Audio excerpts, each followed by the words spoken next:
那目前的话，我们是一个纯电的这样的一个纯电优先的这样去行驶啊。目前的话，它也有那个的，有燃油优先啊，这些都是可以去调节的啊。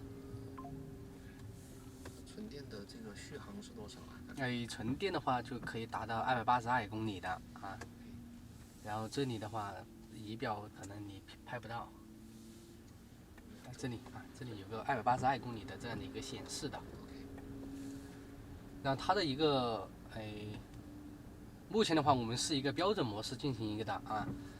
如果你说要开得快一点呢，或者因为我们这个车可以达到5.5秒的这样的一个0-100加速嘛，然后的话，如果你说真的要快一点的话，我们这里有个运动加嘛，运动加的话就是所说的一个弹射起步了啊。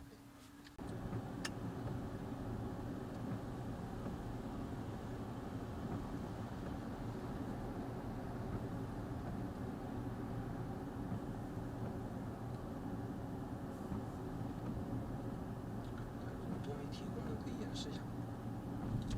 多媒体嘛，多媒体其实在你后面的。你好，石头。主驾我在。我要听歌。好听的歌来了。那你好，石头。投屏啊、CarPlay 啊，那些都是自带的啊。然后的话，你的一个行车记录仪，它也是一个实时的，都可以直接在这里面可以看得见啊。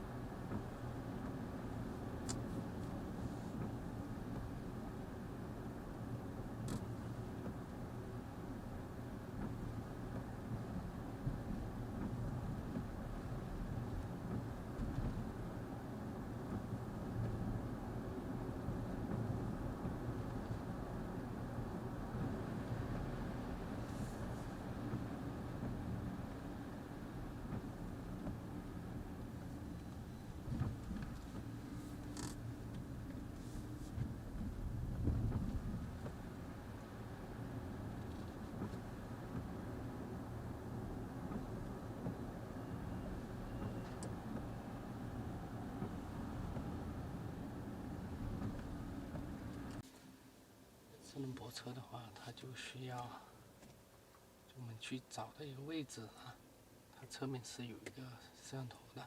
找到车位，如需泊入，请踩住刹车。泊车开始，请注意周围环境安全。请松开刹车，泊车开始，请注意周围环境安全。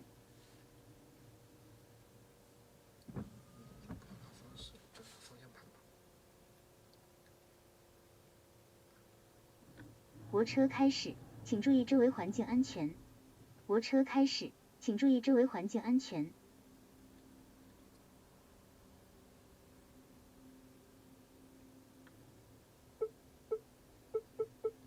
泊车开始，请注意周围环境安全。